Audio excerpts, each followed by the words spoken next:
identificar, dentro das nossas limitações, claro, quais seriam ou qual seria o melhor uso para essa área. Então, a escolha de não, de fato, promover a APA, né, devido à burocracia. Mas se você for ver no texto inicial, nas diretrizes, se manteve, ela não foi retirada. Entendeu? Foi porque lá no artigo 80, salvo engano, fala que o município tinha 2 anos para implantar a APA, assim como ele tinha 2 anos para implantar as leis complementares. 6 meses. 6 meses? 6 meses.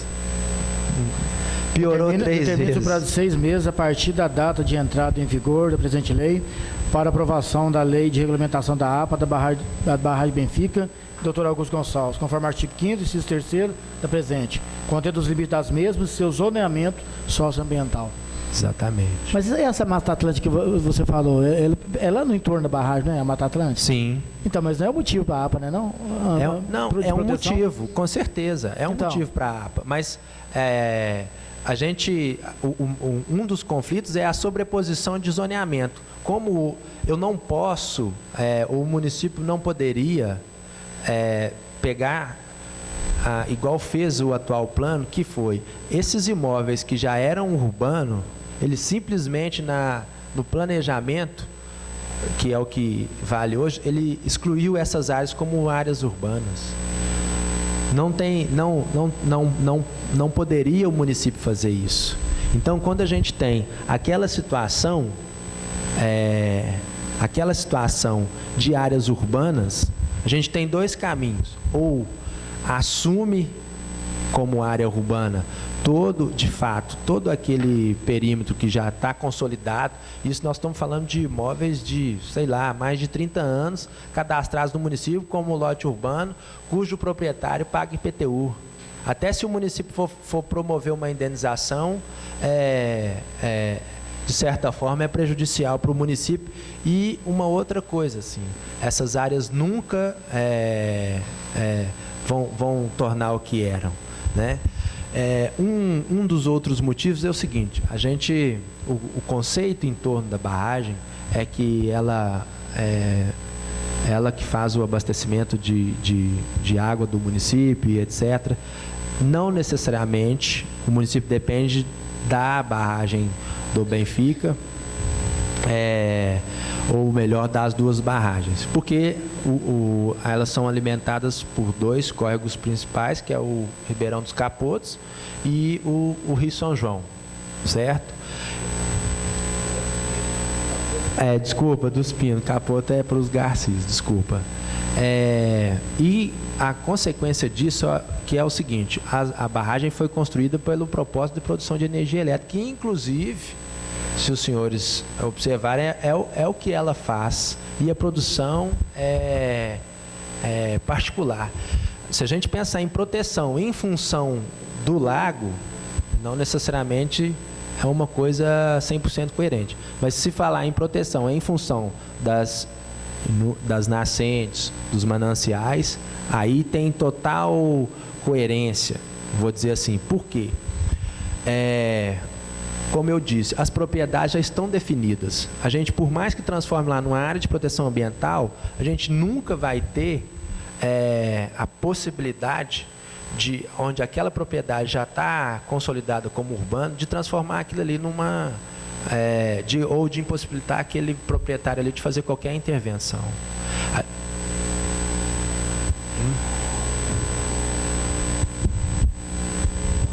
Hudson, só para citar essa parte de preservação, na sequência do que o Ailton colocou, o Código Florestal Estadual, ele apresenta, se eu não me engano, são 10 mecanismos como diretriz para a preservação dessas áreas. A criação de uma APA, como a Ailton já explicou muito bem, depende de consórcio intermunicipal, é um mecanismo mais complexo e mais dificultoso para se executar nesse caso. Porque tem muitos municípios que estão a montante e não teriam interesse, né, de resolver o problema de quem está abaixo. Aí, esse Código Florestal, ele apresenta outros instrumentos que a gente tem que regulamentar na revisão, na criação da lei municipal, como instrumentos de fato localizados com zoneamento com lógica de proteção, de uma maneira mais localizada, de uma maneira mais pontual, do que essa maneira global, que é uma maneira praticamente impossível, porque é um consórcio que os outros municípios não teriam interesse em preservar. Aí a estratégia é sempre bater na mesma tecla, é a sequência do trabalho. Aqui estão as diretrizes do plano diretor, que nas complementares, no caso, na legislação municipal, ambiental, tendo sempre como referência o Código Florestal Estadual e Federal, como estratégia mais pontual para proteger essas áreas, que certamente tem que ser protegido, que é resquício de Mata Atlântica, está já no zoneamento, mas deve ser colocada de maneira mais pontual, que não de uma maneira global, que para a gente fica praticamente impossível. Ela foi colocada na Lei 49, a mancha da APA, da Lei 49, mas não teve condição técnica viável para fazer em quase 10 anos. Aí a estratégia é usar um mecanismo mais certo e mais pontual, que tenha a viabilidade de ser aplicado. É basicamente isso. Meu temor é cair no esquecimento posteriormente, entendeu? Cair no esquecimento. Mas aí cabe a cobrança, sim. Sabe por quê? Não, mas a gente... Não pode falar.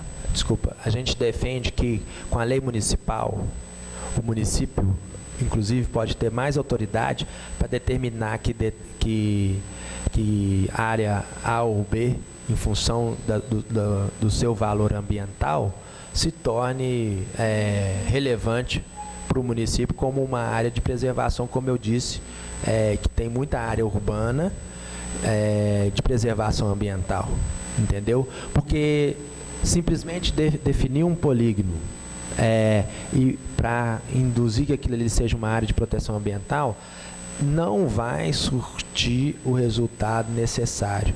Por quê? Como propriamente diz, essa área, essa APA, o que ela pega? Ela pega fazenda com produção de capim para gado, eucalipto, plantação de eucalipto, do meu ponto de vista, pode ser até mais prejudicial do que você deixar um empreendimento acontecer dependendo da envergadura. Porque quando se consegue uma licença para um desmatamento, você consegue de uma área inteira.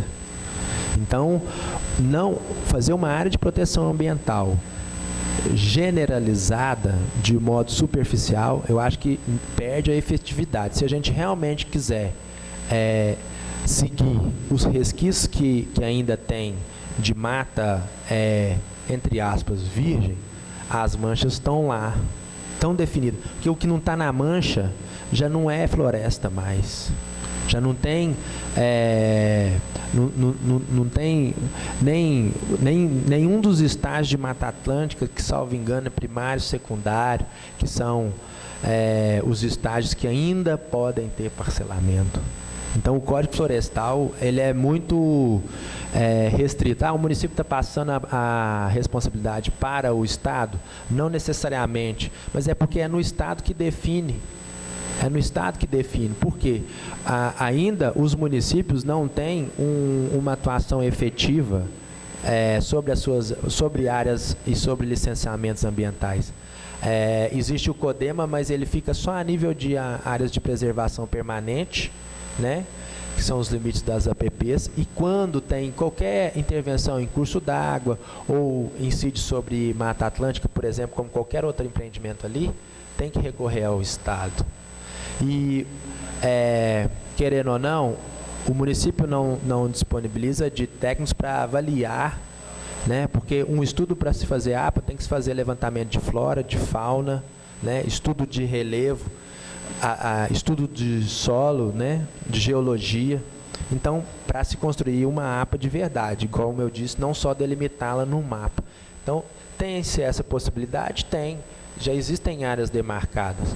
Então, com uma lei ambiental, por que o município não vem a estudar essa mancha? Agora, uma outra observação, é mais importante que a gente preserve, quando fala o entorno, não é a orla, porque o potencial da orla, inclusive da barragem do Benfica, é extremamente turístico. Então, por quê?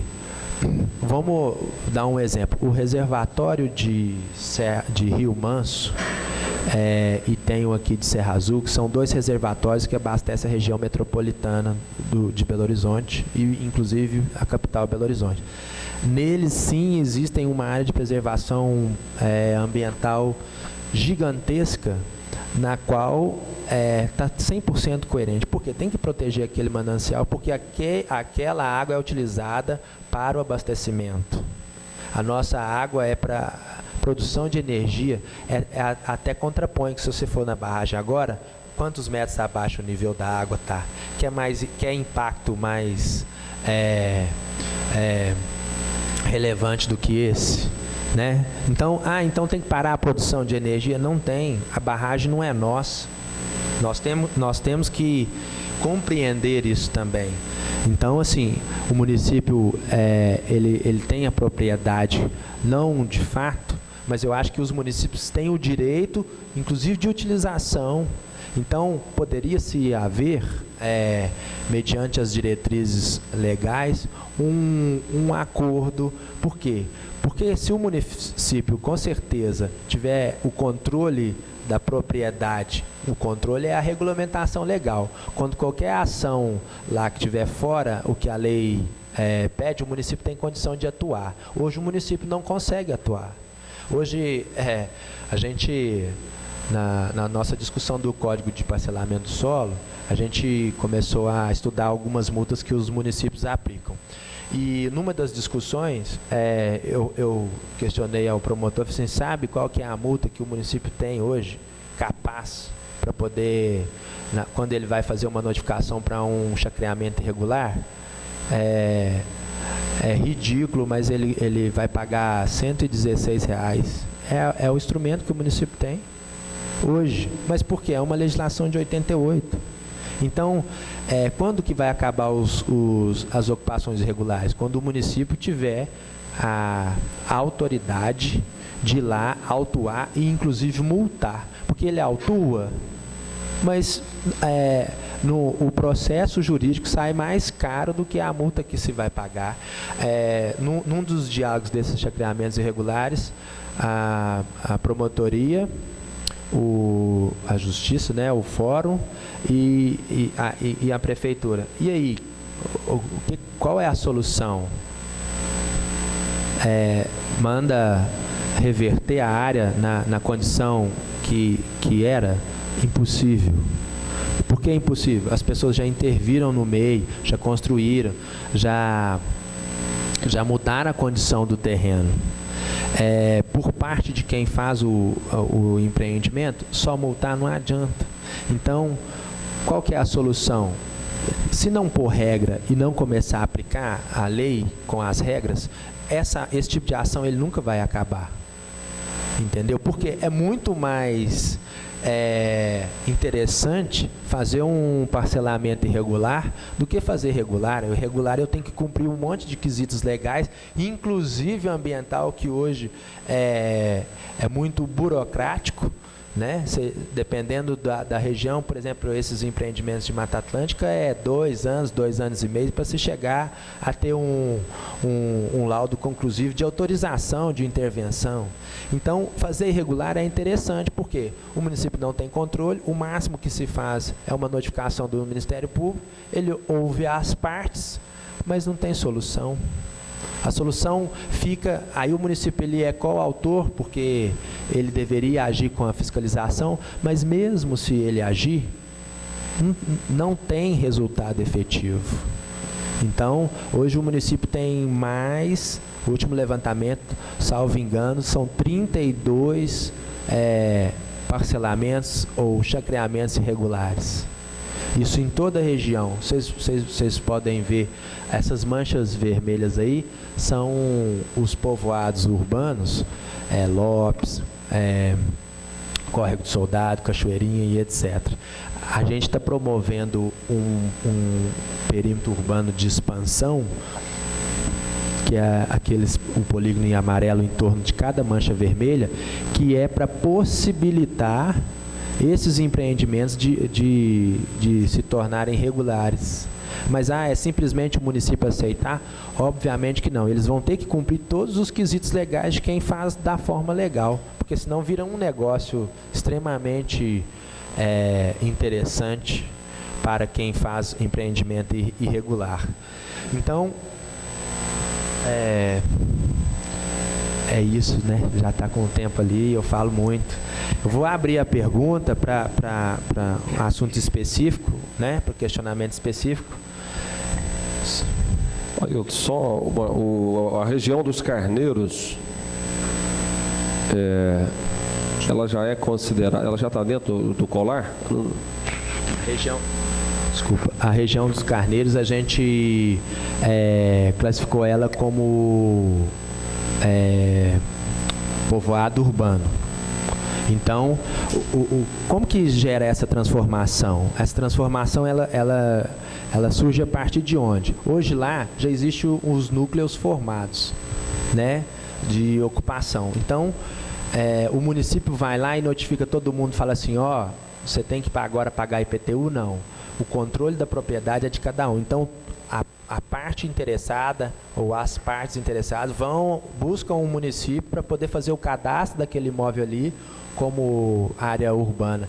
Que isso foi o que ocorreu para Corre Soldado, Lopes, Pedras, Veja Alegre, Campos, inclusive. Campos hoje, a tendência... Lopes, por exemplo, ele está incorporado nessa projeção, ele está incorporado ao núcleo urbano, porque já emendou tudo, entendeu? Não tem como... Lá, a tendência é ser um bairro, né, futuramente. Não tem como ser mais um povoado, porque a comunidade já fez a junção. Isso é questão de evolução mesmo, desenvolvimento da cidade, com certeza. Só complementando, Marcelo, quando fala de expansão urbana, igual você falou, a expansão urbana, a partir do momento que ela vira, o proprietário que tem que vir tentar regularizar como urbana. Sim, com certeza. Entendeu? Ele já pode virar urbano. A gente tem aqui dentro do núcleo urbano, da sede, vamos falar assim, imóveis rurais. É o direito da propriedade. O cara não quer transformar aquela grande área ali em área rural, não tem problema. É o direito dele de manter aquilo ali como INCRA, por exemplo. Vou dar um exemplo, o contrário. Nesses imóveis que são mais isolados, não estão ligados diretamente ao núcleo. Por exemplo, o Bonfim, né, toda aquela serra ali, aquela área, ali são grandes lotes, até lá mesmo, chegando próximo da igreja. Então, os proprietários, entendo eu, pagam IPTU desde então. Teoricamente, inclusive no nosso planejamento, lá é uma área de proteção, mas é uma área de proteção que é um lote urbano. De certa forma, onera o proprietário. Então, por isso que, às vezes, tem que ser bem avaliado, inclusive casa a casa, por questão dessa propriedade, assim, do valor da terra. Se a gente pega e transforma toda a região da barragem 100% agora, não pode mais nada, é tudo ambiental, o que acontece com o valor da terra ali? Entendeu? Até nisso a gente tem que tomar cuidado. Entendeu? Pode ser que haja uma supervalorização, mas aquelas pessoas que adquiriram imóveis, onde tem interesse ali em fazer um sítio de lazer, não estou falando nem para parcelar, não, que a maioria ali não é, o foco é esse. A gente acha que com essa evolução vai acontecer uma outra Itaúna ali. Eu tenho certeza absoluta, como técnico, por todos os parâmetros legais que existem, que isso não vai acontecer nem pelos próximos 20 anos, porque é questão de economia, o desenvolvimento é questão de economia. Se fosse para isso acontecer, os próprios empreendimentos que lá existem, ou seja, os próprios, desculpa, viu, presidente, mas os próprios parcelamentos que lá existem legais, eram para estar 100% adensados. Então, isso é uma questão de condição econômica. Até porque, como eu disse que a orla está 70% parcelada, o que vale na barragem é aquele terreno que tem frente para a água. Se não tem frente, já não tem, o valor já não é o mesmo. Aí, agora, no levantamento de campo, está acontecendo parcelamentos nas áreas altas, que terrenos que têm vista para a barragem. Olha para você ver como que muda a questão. E esses terrenos, por exemplo, nessa poligonal, praticamente eles estão 100% fora, ou seja, a gente está evitando esse parcelamento em topo de morro, porque aí o cara faz aquela casa maravilhosa lá em cima, ele não tem acesso à orla, mas ele tem uma vista que eu vou falar para vocês, ser bem sincero, é impagável, de tão linda que é a paisagem. Então, é um pouco de questão econômica e, como eu disse assim, não necessariamente transformando lá em urbano, que vai vir inúmeros parcelamentos e a economia vai gerar. Todos os condomínios que lá existem, os mais ocupados são os mais antigos. Lago do Sol, o Recanto do Lago, que é aquele depois da BB, Recanto do Lago, né, salvo engano, não é isso? Que inclusive não é urbano. Olha quantos imóveis tem aquele condomínio. Ele é de uma origem de parcelamento de imóvel rural bem antigo, que antes parcelava em várias frações os imóveis rurais. Assim. Só para fechar, do exemplo, a região do Morro do Engenho ali tem uma região ali que é toda rural ainda. E está dentro do colar urbano, nem na expansão, é área urbana, né? E aquelas fazendas ali, tanto lá de baixo, lá de cima, que é área rural. Há um questionamento muito grande sobre situação de rua ali em volta, principalmente a antiga fazenda do Moacir Herculano, né? E a parte de cima, que agora está virando um condomínio, ali tudo é área rural ainda. Que está dentro. Senhor presidente, pela ordem. Ailton, a sua competência, já trabalhei com você já, a sua competência ela é indiscutível. Porém, eu acho que é de uma grande responsabilidade dos vereadores, dos 17 vereadores. Nós não iremos fugir a essa responsabilidade, tá? Sobre a questão da revisão desse plano diretor. Eu li esse projeto quase todo, praticamente todo. Bom. Né? Por exemplo, só numa dúvida, nós ficamos quase 20 minutos conversando sobre, né, a questão da APA. Então, eu acho que, não sei se o CREA foi envolvido nessa discussão do plano diretor, entendeu? Eu acho que eu passei esse projeto para 2 pessoas da área técnica também, me dar uma assessoria, porque é um projeto complexo, muito técnico também, muito técnico.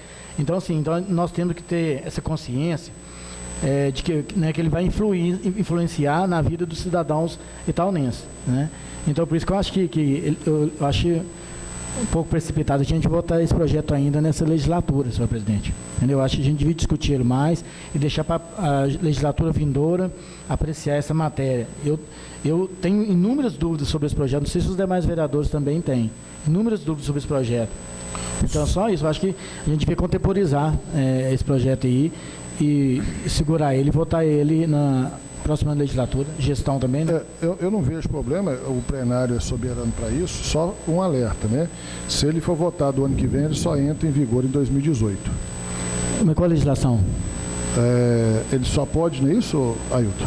A reformulação dele, se ele não for feito esse ano, se ele for feito em janeiro do ano que vem, ele só passa a valer a partir de 2018. Você não tem base legal, Ailton? Salvo engano, não, senhor presidente. Não. Eu vou ser sincero, eu não tenho a informação. É só quando trata de matéria tributária, senhor presidente. Quem falou isso? Não, Essa discussão foi aqui no Conselho da Cidade. O Conselho da Cidade levantou isso. O Conselho da Cidade levantou isso na reunião de segunda-feira. Pela hora, senhor presidente. Mas a gente pode fazer consulta jurídica. Segundo o Wallace, né? Segundo o Wallace. Eu desconheço, Não, também não, para mim não sabia. Fiquei sabendo de segunda-feira aqui. Assim, como profissional, né, o que eu coloco é o seguinte, que o município não tem como fugir da revisão, isso eu acho que é um consenso de todos. Está atrasado, inclusive. Né? Lógico que é desejo meu também que todos votem nesse projeto e 100% consciente da responsabilidade. Mas além disso, assim, dada a importância que porque não é um trabalho que foi feito a toque de caixa, né? Como eu exemplifiquei no início, a gente vem desde 2014 trabalhando nisso e todos os técnicos foram convidados. A gente tem registro. Só que porque muitas vezes todos os técnicos, todos os engenheiros do CREA foram convidados, Udes, e todos os arquitetos do CAL. Se reunia toda sexta-feira de manhã no antigo escritório da Itaunense. Então, Iniciou lá e passou para Zezé Lima. depois da Zezé Lima, na mudança, toda sexta-feira. Olha, para vocês entenderem o tanto que foi importante essa organização, nós tivemos profissionais de outra cidade participando das reuniões efetivamente, mais do que os nossos profissionais. A gente trocou a experiência de revisão do plano diretor com a cidade de Juiz de Fora, com os profissionais de lá. Nós estivemos lá num workshop, né? A gente buscou informações para isso. A gente fez nesse ano diálogos de forma voluntária, uma parceria de forma voluntária entre a UFMG, né, os urbanistas da UFMG e nós aqui, porque são pessoas que gostam e amam a cidade, vieram para a audiência pública, inclusive, para contribuir conosco, assim. Então, a gente sabe que, como eu disse, acho que cada um tem que votar com 100% de consciência. Se entende que precisa se esclarecer mais dúvidas, acho que a gente está aí para isso, né? Hoje é de forma formal, mas inclusive a gente se disponibiliza para qualquer hora fazer uma reunião extraordinária com qualquer um de vocês, que seja no gabinete ou no coletivo, no café, né, que tem um café gostoso aqui, e a gente ter a oportunidade de explanar. Por quê?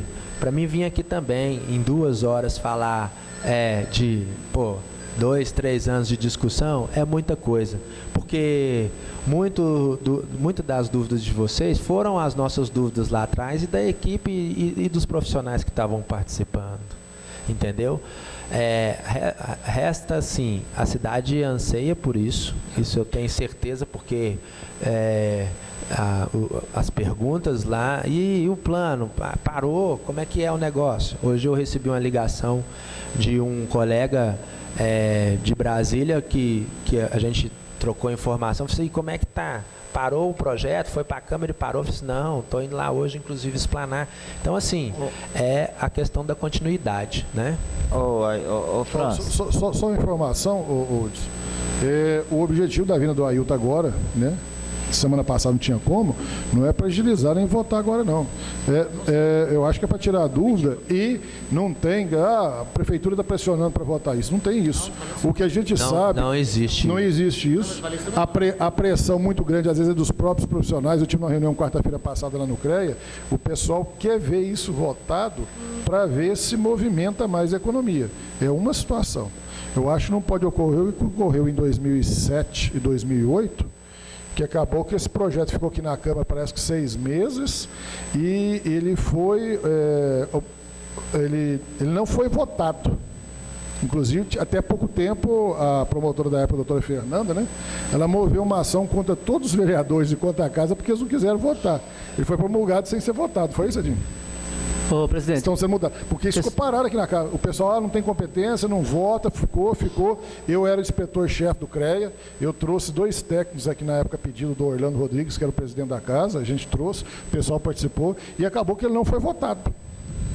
Presidente, questão de ordem. Já passou bastante, quase 2 horas de discussão. Não quer colocar em votação, se puder, o pequeno expediente, então, para cá para terminar, não? Porque senão isso vai ficando fora. Se o pessoal quiser, nós temos mais meia hora do pequeno expediente. Falando mais meia hora, encerra-se a reunião.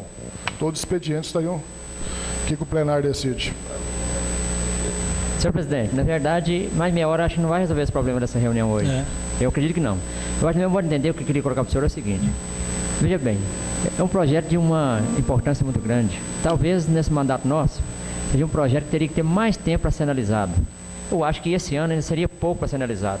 Você está explicando que a hora que passar para a zona rural, a zona urbana aqui, afastamento de construção, impermeabilidade, coeficiente dessas coisas, vai gerar, com certeza, esse da barragem, minha gente. Olha, Ailton, eu estou observando aqui, eu fico decepcionado quando eu vejo aquela área verde, um pouquinho de coisa ali, ó, aquela mancha verde. Isso é uma vergonha para o país, nessa crise que a gente está passando hídrica, é uma vergonha para ter deixado a chegar a esse ponto. Agora vai voltar um projeto desse toque de caixa, já que a prefeitura não faz pressão. O Ailton acabou de falar no início da reunião aqui, que temos até 2018 ainda para poder ser votado esse projeto.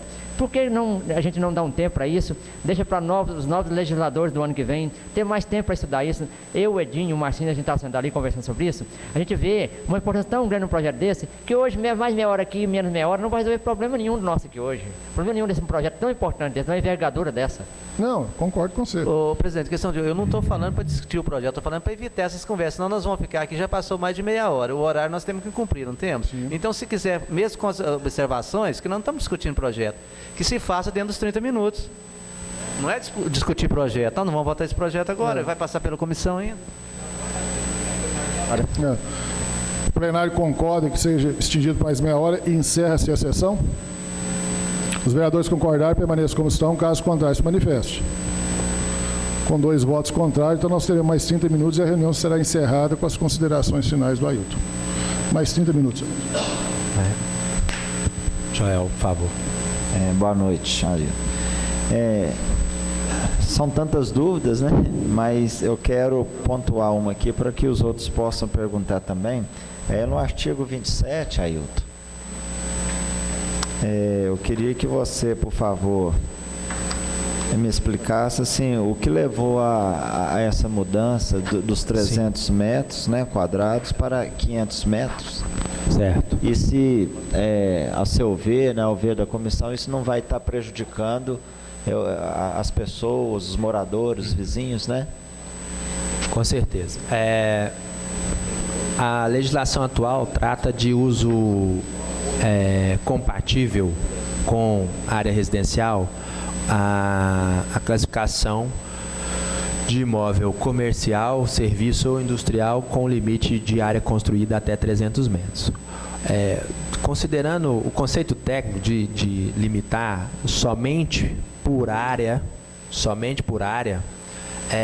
ele é interessante, mas ele não se completa. Por que eu estou colocando isso? Quando a gente teve a decisão de passar de 300 para 500, foi por vários motivos e principalmente pela experiência do Conselho da Cidade e da Regulação Urbana em função da restrição atualmente que existe, que esse uso compatível, ele se limitava à área e a um tipo de via, uma classificação viária, que é via local até 300 metros poderia, e via arterial e coletora poderia acima de 300 metros, entre aspas, sem limite. A gente teve uma estratégia que se usou de retalho na legislação foi transformar vias que à época foram classificadas como via local, foram feitos projetos de lei complementar transformando algumas vias em via arterial ou via coletora, que simplesmente isso transformava aquele imóvel ali com possibilidade de construir muito mais que 300 metros. Então a gente pesquisou outras legislações e esse tipo de restrição por metragem quadrada por si só, na verdade não quer dizer nada. Porque a gente pensa assim, você tem um lote de 300 metros quadrados e nele eu só posso construir 300 metros quadrados de área comercial se ele estiver na via local, por outros quesitos legais, ou afastamento, taxa de permeabilidade, naturalmente eu não vou construir 300 metros quadrados, entendeu? Mas se nessa mesma área eu tenho terreno com área superior a 300 metros, eu vou poder elevar um pouco esse potencial. E a área, ela tem que estar relacionada à atividade. Eu fiz a leitura aqui, na Lei Complementar de Uso e Ocupação do Solo, a gente define as atividades industrial, por exemplo, de pequeno, médio e grande porte. Nelas são elencadas todas a classificação dessas atividades. Por quê? Hoje, no cerne da legislação, 300 metros, você pensa 300 metros quadrados de uma área de uma funilaria ou uma serralheria do lado da sua casa. O impacto que ela vai gerar, se ela tiver 50 metros, 300 metros, 500 metros, 1000 metros, vai ser o mesmo. Então, qual que é o correto? A área é importante? Sim, mas mais importante que a área é fazer o estudo de impacto de vizinhança para avaliar qual que é o uso e o porte daquela atividade ali. Que o importante é a atividade. Galpão pode construir galpão de 500 metros, se der, de 300 metros, de 1.000 metros. Agora, qual que é a atividade? Aí é a questão. O município deixou de ter, exemplificando, empreendimentos de empresa de tecnologia, que fabrica software, porque ela queria ampliar a sua atividade numa área, num terreno de posse dela que pela localização ela não poderia fazer mais do que 300 metros. Vou dar a área do terreno é ali em torno do asilo ali, né, do velório. No entorno que já tem todo um contexto de construções grandes, né, a polícia militar e etc. Então a lei restringia. Isso não passou no conselho, né, mas o que era importante ali, inclusive foi falado pelos técnicos, que não era o tamanho da construção, e sim a atividade que ela exercia ali. É poluente? Em que nível de poluição? Que existem vários níveis. Poluição sonora, poluição do ar, né, a questão de poluição ambiental. Então, é o exemplo. É melhor, eu prefiro, você pode ter uma fábrica ou uma empresa de tecnologia de 1.000 metros do lado da sua casa, entre aspas, do que ter uma serralheria de 50 metros. Porque ela o impacto ambiental dela vai ser muito maior. Então, o objetivo de alterar é que a gente possibilite, passando para 500 metros, né, essa área, e você vai ver que na complementação, assim, após a análise prévia dos seguintes critérios. Se você seguir a sequência do texto, tem lá impacto de vizinhança, impacto de relatório de impacto ambiental, impacto de circulação. Olha para você ver a importância do impacto de circulação, porque se esse galpão ou se essa construção for uma transportadora, olha o impacto que os caminhões vão gerar. Então, para ficar de forma totalmente coerente com a realidade de cada atividade, entendeu? A ideia e a proposta foi essa. Então, o limite da área, a gente tem que usar ele, obviamente. Por quê? Porque senão tem que ordenar. Por quê? Mais de 500 metros, aí o porte naturalmente vai mudar. Já não é porte médio mais, entendeu? Entendi. Aí já vai para uma outra instância, que aí naturalmente o conceito é industrial e etc. Perfeito. Nesse caso dessa empresa, ela se pulverizou para Divinópolis, abrindo filiais, uma coisa nesse sentido em Divinópolis, e de certa forma o município ficou prejudicado. Não olhando para o lado do empreendedor, mas para o lado do empreendimento, que isso é uma situação. E em outros casos, né, se aprovou outros imóveis, mudando a classificação da via, para poder facilitar, de certa forma, essa utilização. E isso aí é ruim, porque o impacto é generalizado, não é por uma edificação específica. Não, tranquilo. Com esses critérios aqui, né, aí resguarda, né, as pessoas, né, os moradores. Exatamente. E claro que vai ser difícil achar, vamos dizer assim, alguém que vai empreender a 500 metros, que vai encaixar aqui, mas pode haver. Com certeza. Naturalmente, isso vai de encontro à licença ambiental que toda empresa hoje tem que ter, né? Essa classificação dos impactos e etc. Só para mim, foi falado da questão do coeficiente de aproveitamento, afastamento. O que não mudou na legislação? Afastamento frontal, apesar de muito polêmico, a gente ter sofrido muita pressão, principalmente por parte do empresariado, que quem constrói, né, e empreende nos seus imóveis, para aproveitar essa área. O conceito do afastamento primeiro, para a questão espacial, né, a questão de paisagem urbana. Num segundo momento, para viabilizar futuros arruamentos, ou seja, alargamentos de vias e etc. Para a questão de conforto ambiental, porque se você tem uma construção afastada da rua, né, a poluição do veículo vai menos ali e etc e tal. Então, não é um conceito, não é uma novidade da cidade. Isso é uma atualização. Todo lugar está fazendo isso. Ao menos que se a gente tivesse ruas tão largas e tão bem projetadas que não precisasse de ter essa necessidade com calçadas largas e etc. Mas não é a condição do município. Então, o afastamento frontal, por exemplo, entre os técnicos, é tido como uma das melhores escolhas que o plano trouxe. Uma das melhores melhorias que o plano trouxe do antigo para esse. Entendeu? Com relação... Então, isso é uma coisa assim, pode impressionar, mas dificilmente é uma coisa que deve se derrubar em função de todo um contexto envolvido. Porque quando a gente limita a ocupação no alinhamento, a gente está impedindo a cidade que ela tenha alguma transformação viária, principalmente porque uma coisa é você indenizar uma faixa de terreno desocupada. Outra coisa é você indenizar uma parte de uma construção.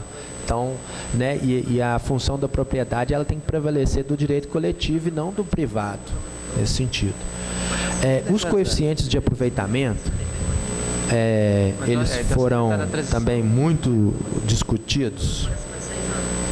E o único coeficiente que foi alterado, na verdade, a gente alterou o coeficiente pelos novos zoneamentos que a gente criou, que é a zona mista adensável, que é na região do Jardim Marim. Eu vou abrir aqui o anexo 1.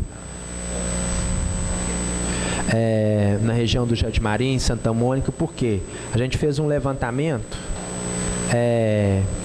e entendeu, a região do Jardim Marim é essa, e entendeu que existe uma demanda de desenvolvimento daquela região, porque ao longo dos anos ela pouco se desenvolveu, né? E tem uma região de grande potencial em função da universidade. Que potencial é esse? Essa região ela tem um potencial que ela pode ser estruturada para servir como um subcentro de apoio à universidade. O que seria isso, assim? Ali pode se desenvolver comércios, varejo e, principalmente, a questão da moradia dos estudantes devido à proximidade.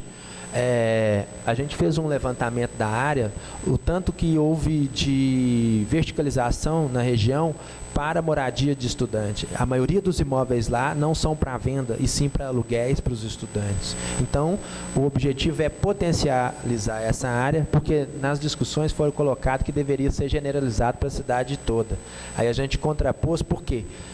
Do ponto de vista de quem empreende, isso viraria uma oportunidade para transformar essas kitnets em apartamentos e, consequentemente, vender e etc.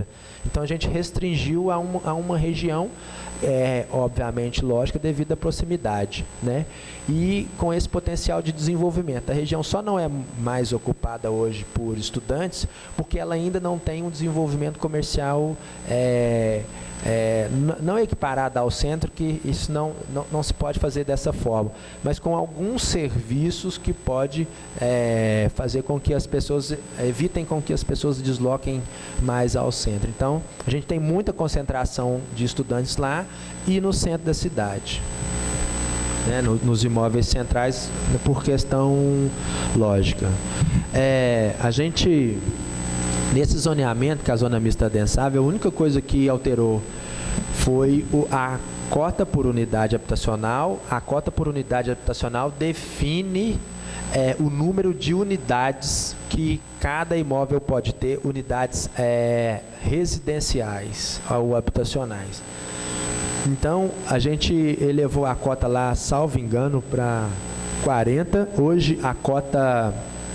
Na maioria dos zoneamentos é 50, zona mista, zona central secundária. A gente alterou essa cota para 40, 30 ou 40, deixa eu verificar aqui, eu acho que foi 40 dele. com o objetivo para poder promover essas moradias. Por quê? Se for na cota existente, não consegue promover moradia no conceito kitnet para estudante, né? Então, por isso que a gente fez essa alteração. Um outro zoneamento criado Oi. Oi. Pode fazer uma intervenção? Claro. Esse artigo 13, alteração, antes era delimitado como área de ZIS só a região sudoeste, certo? E agora, pela proposta aqui de vocês, parece que toda a região, toda a área urbana vai ser delimitado com ZIS? Não, é assim. Será que é isso que eu entendi ou não? Não entendi, desculpa. Será que o meu entendimento foi esse? Que toda a área urbana vai ser ZIS? A gente tem a delimitação em mapa da área de interesse social. Vou explicar onde a gente expandiu. Essa mancha aqui, deixa eu mostrar. Essa mancha aqui, ó, é uma área delimitada de expansão de interesse social, né? Aqui é o Santa Edvígio 2, aquelas 400 e poucas casas. 40. Essas outras áreas aqui em vermelho já são áreas existentes do plano atual. E a lei nos condiciona a transformar, ou melhor, a delimitar novas áreas. Aí, como a gente entendeu tecnicamente que isso é meramente uma demarcação no mapa, por quê? Porque o interessante é que os empreendimentos ou as áreas de interesse social para empreendimentos de interesse social estejam, de certa forma, difundidas na cidade como um todo, mas principalmente dentro do núcleo urbano e mais próximo das áreas centrais, que é o contrário do que acontece, infelizmente. A gente tem o preconceito que interesse social tem que ficar nas periferias, e é completamente o oposto, assim. A gente, dentro dos vazios urbanos que o município tem, por que não promover? Mas não necessariamente é ir lá e demarcar. Por quê? Se eu demarco que aquela área é zona de interesse social, significa que ali só pode ter empreendimento de interesse social? Não. Por quê? Ao menos que o município tenha o domínio da propriedade, aí ele sim vai promover para que ele ali tenha, né? Só é um facilitador para que seja. Aí, se você tem um imóvel na região norte ou região leste e quer fazer um empreendimento de interesse social, o objetivo é que você vai consultar o município, consulta o conselho da cidade, que aí é a opinião pública, e vai opinar para que, se aquele imóvel ali tenha condição de receber um empreendimento de interesse social. E, inclusive, vale um parênteses que a Caixa hoje, a exigência dela, inclusive, para não se ter empreendimentos em área periférica, é muito grande, em função da experiência que o país já teve, né, ao longo desses vários PACs e desses planos de habitação de interesse social, porque viram ocupações e empreendimentos mais distantes, aí custa muito para o município levar a infraestrutura, né, levar transporte coletivo, aí às vezes está localizado num raio muito distante de escolas e serviços de saúde, etc. e tal. Então, tem a demarcação, mas também possibilita interesse social em qualquer área, porque aí é interesse também de quem quer fazer esse tipo de empreendimento. Oi, outra pergunta, rapidinho, tá? O que seria, esqueci o artigo que está ali no projeto, o que seria esse estatuto da Praça Dr. Augusto Gonçalves? O estatuto, ele seria pode ser feito em forma como uma legislação para Artigo 25. Para dar diretrizes com relação ao uso. Hoje, de certa forma, a gente tem um certo controle, mas as atividades são muito abertas e muitas das vezes controversas. Sabe aquele negócio para não dar o direito a mais de um fazer do que o outro, né? O objetivo é tentar, o estatuto organiza a utilização do espaço. Exatamente, padroniza, né, a utilização daquele espaço. Então, é até polêmico, mas sabe quando tinha encontro de moto na praça? E o negócio era... Então, o estatuto ele vem para regulamentar isso, essa utilização. Então, ele é de grande valia, né? Então, assim, hoje a gente já tem as atividades que, de certa forma, são tradicionais, então por que não ter um registro disso, da festa de Santana? Tudo isso dentro do estatuto, entre aspas, o que pode e o que não pode, né? Porque isso não pode estar dentro do plano diretor, né? Tem que estar no estatuto à parte. Exatamente. Tem que estar à não tem parte. como pôr isso como... Dentro do plano diretor você pelo não pode plano pôr diretor. isso, aí você cria o estatuto que ele fica à parte. E esse Como estatuto é o complemento. Conselho de Cidade que elabora? Não Ou- necessariamente, Não. né?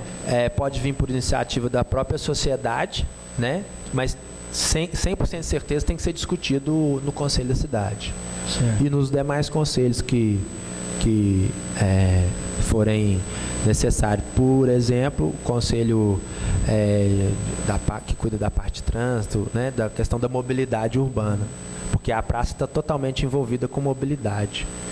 Então, sabe uma coisa que pode... é proibido armar barraca na praça, um exemplo. Hoje é uma situação que, infelizmente, eu nem sei se a legislação garante que a gente possa retirar, porque o espaço é público, talvez até seja um direito de quem faz esse tipo de utilização. Mas e a questão da segurança, a questão do visual da cidade, né? Isso de forma sem preconceito nenhum. Hoje, para quem vai na praça, principalmente aos sábados, né, existe um núcleo lá, não sei se o termo é esse, o pessoal hippie lá que fica vendendo seus artesanatos. Bacana, legal, mas por que não ter um lugar para esse pessoal, talvez? Entendeu? Então, não é restringir a liberdade de expressão, mas poder colocar ordem. Por quê? Para quem o cartão de visita da cidade é a Praça da Matriz. Todo mundo que vem a Itaúna passa pela praça e acha ela maravilhosa. Então, mas tem que ter um estatuto para evitar, né, esse tipo de uso ou abuso. Hoje nós estamos vivendo um problema seríssimo na praça, né? Questão de segurança, né? Barracas de campo armado na praça, a polícia não pode fazer nada, uso de álcool, droga, né? E outra coisa, essa semana eu fui procurar aqui na Câmara vários comerciantes que não podem vender lá, tem que vender na Praça do Zé Flávio. E por que os ricos podem vender na praça? Então é um problema seríssimo isso aí. Já fui procurar aqui o pessoal, tá? Eu procurei a polícia, conversei semana passada com o capitão, o pessoal me ligando, né? Não tem lei, né? E por incrível que pareça, segunda-feira estavam as duas barraquinhas e a van da polícia militar na frente das barracas. Tem o direito de ir e vir. Concordo que não pode chegar e tirar o pessoal. Mas também não pode armar barraca, né, Diego? Você está falando, hoje tem 3 barracas armadas na praça, na grama da praça, né? Então, quando ele fala do estatuto, por quê? Seria um apenso, porque isso não pode estar no plano. Mas, como é plano diretor, ele pode citar que vem como complemento. Prever que vai ter, fazer. E vem como complemento, porque isso também não é lei complementar, né, Hilton? Que não é uso de ocupação de solo, não é. Ele pode até entrar no código de postura. Mas o código de postura também é genérico, né? Ele genérico, coloca não a cidade pode, como um todo. Você tem que fazer ele pode falar assim, a praça da praça. Matriz, não sei o quê, porque a praça pode mudar um dia. Não, hoje o que pode e o que não pode está muito nas costas da fiscalização da prefeitura. A Praça da Matriz, ao meu ver... Não pode ter algumas festas, mas pode ter outras. É o caso. O pessoal pode vender porque é artesanato e o pessoal da feirinha que vende pano de prato, vende outras coisas. Por que eles não podem estar lá na praça? A Praça Dr. Augusto Gonçalves, ao meu ver, ela tem que ser... Eu estou falando agora como presidente do Condempass. Ela tem que ser nomeada ou titulada como patrimônio público. Tombar mesmo como um bem histórico. né? Mas é um tombamento que não pode mexer nada? Lógico que não. A praça tem que ter as suas reformas, manutenção e etc. Mas por quê?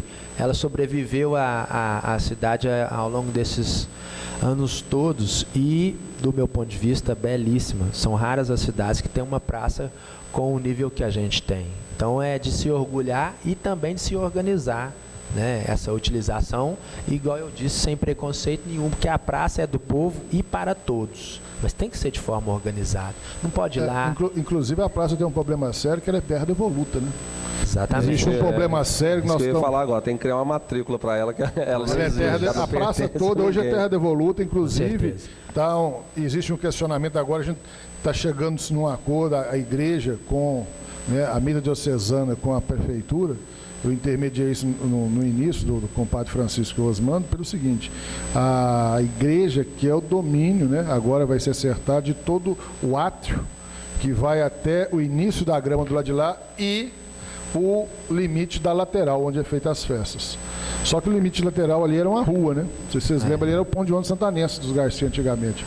E a hora que foi ver se pode passar para a igreja, pode, a praça toda é terra devoluta. Mas pode ser legalizado junto ao Estado. Antigamente tinha o ITER. Era Rural Minas, depois o ITER. O Gustavo Mito, na época que foi diretor, levou a documentação toda, aí o ITER acabou. Está parado, o processo está parado. Salvo engano, foi vinculado ao DENIT. Então isso é parado. Mas, por exemplo, a negociação com a igreja, né, com a Mita, vai ficar o seguinte: que aquele espaço deve ser passado para o domínio da igreja, porque no passado houve um problema seríssimo de utilização dele sem autorização da igreja, com a observação, com a obrigação de nunca se construir, não ter construções permanentes, né? O que se pode polir só tendas. Então aquela lei, presidente, então aquela lei que foi autorizada no negócio da banca lá, ela é inócua, então. Ela é terra devoluta? Porque não é da prefeitura. Não é não. Aquele projeto de lei que ele foi aprovado aqui há uns 15 anos, sei lá. Aqui lá hoje, que tudo cai por terra, porque aqui é aquele terra devoluta. Agora que quando a prefeitura entrou com o processo no Inter, que hoje o direito é da prefeitura e da igreja. Porque se que o Toninho entrasse com o uso campeão, ele podia ganhar a praça. Não tinha dono. A partir do momento que você protocolou, aí cessa todos os pedidos de uso campeão. Vou pegar a área do escorregador ali, então. Só para a gente... Só para a questão continuando a questão da praça e falando do centro, eu disse... 4 minutos, tá, Ailton? Tá bom. Não, agora é só para... Eu vou começar a despedir e tal. Se deixar, a gente fica aqui falando até. O projeto de revitalização do centro comercial, ele vem de encontro com a proposta de descentralização dos serviços do centro, assim, com a possibilidade, ou melhor, com a ocorrência da sede da prefeitura está sendo deslocada para o surgimento de um novo subcentro. Surgiu rumores de que o centro iria falir, exatamente como foi falado com a relação à construção do shopping. E, na verdade, a gente não precisa nem ir longe para poder entender que os serviços mais não devem se concentrar nos centros. Por quê? A prestação de serviço ela tem um horário, né? Ela se movimenta no horário de 7, no caso, a 5. Então, quando há essa descentralização, o objetivo é que esses centros sejam voltados para o que interessa o comércio, que é o pedestre utilizando aquele serviço ali para passar nas lojas e etc, e etc. Nos nossos estudos que a gente fez com relação para poder fazer o projeto de revitalização, a gente tem um número que é interessante, que a testada mais movimentada da praça é a testada ali do Benfica, né? E entende-se que por dia tem picos ou pico de até 7.000 pessoas passando na testada ali daqueles imóveis. Então, imagina quanto que é esse número pulverizado no centro inteiro. Aí, esses 7 mil é por conta de prefeitura ou fórum? Não. Quem vai no fórum é porque está com algum problema, na maioria das vezes. Né? Então, é um caso que o fórum não é nem interessante estar no centro da cidade. Com todo o respeito também, mas a Polícia Civil muito menos, porque isso é questão de segurança pública, gera até perigo. Pode entender que gera segurança porque a polícia está ali, mas isso não quer dizer nada, porque eles têm que levar mercadoria apreendida, o pessoal apreendido para fazer todo aquele sistema de ocorrência ali. Isso não é interessante para o município, não. Inclusive para eles, para a questão de prestação do serviço. Entendeu? Propriamente dita, a prefeitura, né, hoje, salvo engano, deve ser em torno de um pico de 1.000 e 1.500, 1.200 atendimentos, né? Estou falando de pico. Então, isso resume em dias e horários, etc. Esse movimento que teoricamente sai do centro, não quer dizer que o centro vai morrer, não. Eu entendo totalmente ao contrário. Por quê? Outras inúmeras cidades não existe prefeitura no centro, não existe fórum, não existe polícia. Existe a polícia na presença de fiscalização, né? Por exemplo, a polícia militar, porque se a gente fosse parar para pensar, já não ocorreria. A gente tem o Ministério do Trabalho, a gente tem a própria Polícia Militar, né, que já estão em locais descentralizados. Por quê? Para esse tipo de serviço é muito mais tranquila a logística deles do que eles de fato estarem no centro. Então, uma das diretrizes assim, de um conceito geral para as cidades, a descentralização ela é falada desde a criação do Estatuto da Cidade, que é de 2001. Senhores, só para agradecer, peço desculpa pelo que eu não consegui falar e explicar, mas a gente está disponível, eu e Neurivan e toda a equipe lá da Regulação Urbana, para tirar as dúvidas de vocês. Se vocês quiserem ter acesso aos mapas, que é um arquivo mais específico, que é bom me enunciar, que a gente explica cada zoneamento, que o projeto é interessante e eu tenho certeza absoluta que ele foi feito com a maior segurança possível, principalmente para o município, e sem o interesse privativo de ninguém. Que a gente teve esse cuidado, porque a pressão foi muita, eu confesso que foi.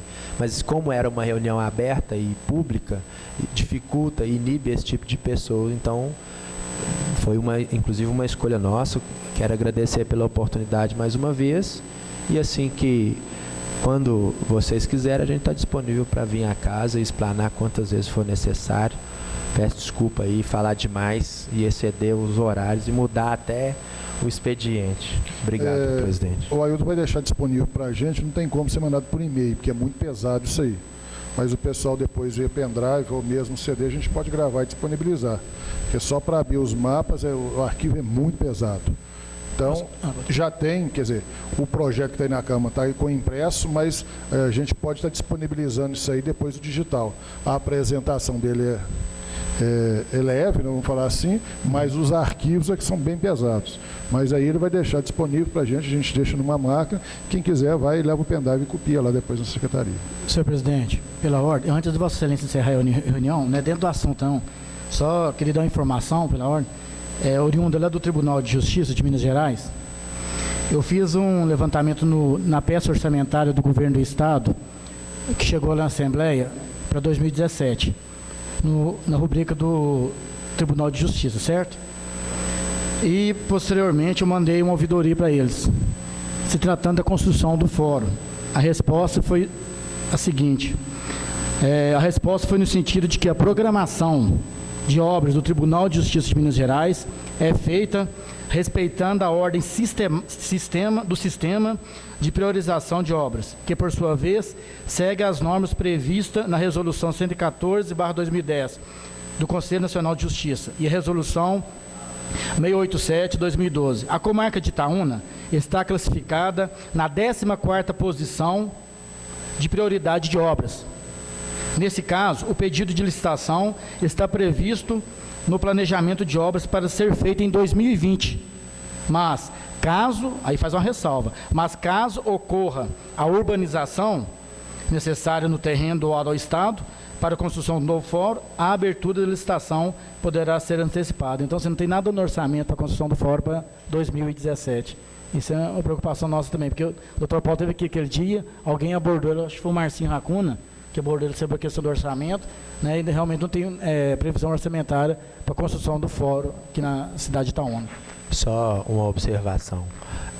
A gente tem a regulação urbana, a gerência de projeto está em contato com os técnicos do Ministério, do Tribunal, nas informações de diretrizes, né, informações básicas com relação ao que se pode construir. Então, estou falando que aconteceu, creio que vai acontecer, que eu acho que vai ser ótimo para o município. Quando, com certeza, depende da ordem deles lá, né? Mas se o município sair com tudo na frente, acho que é válido ter tudo planejado. Aí a gente colocou que lá, por exemplo, só o nosso papel, inclusive para o terreno da Polícia Civil também, que porque até que uma construção comece, né, existe uma série de trabalhos envolvidos por trás, até se chegar à implantação, né, o canteiro de obra. Então, isso não pode parar. A gente tem um contato lá tanto com o pessoal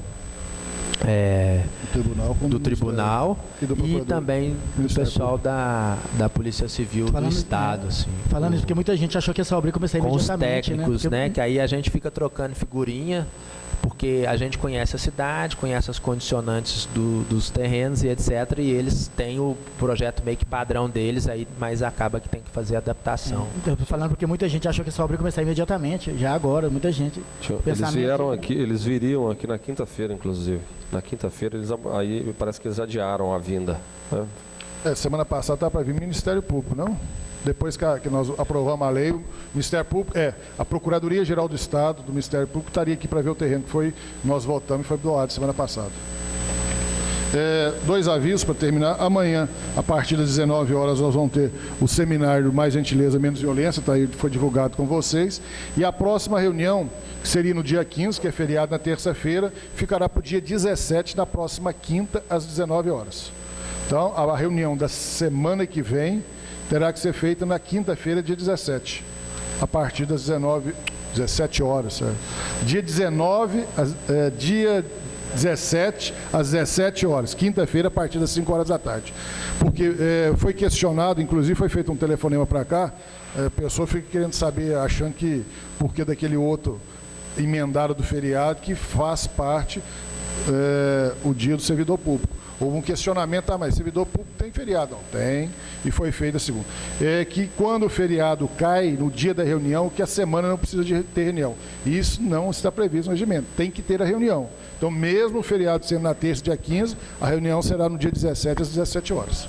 Tá certo? Então, agradeço a participação, agradeço aí o Ailton, meu irmão, está disponibilizando o material e depois é só agendar com eles ou lá na secretaria aqui na Câmara, convocando os senhores vereadores para o próximo dia 17, a partir das 17 horas. Muito obrigado, boa noite.